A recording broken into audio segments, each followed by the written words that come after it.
خايف يمه ايش بيك؟ ما تتزوج؟ والله عاد اشوف جهالة قبل لا تموت. بس قول يا الله. والله وشوفين جهالي بس. هاي شلون عندها هاي صديقتي؟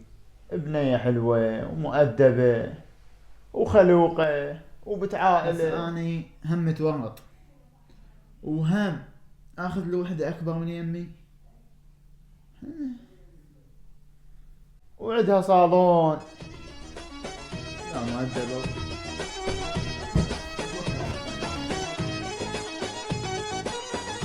واذا تزوجت قالت اسد الصالون واهتم بزوجي واطفالي.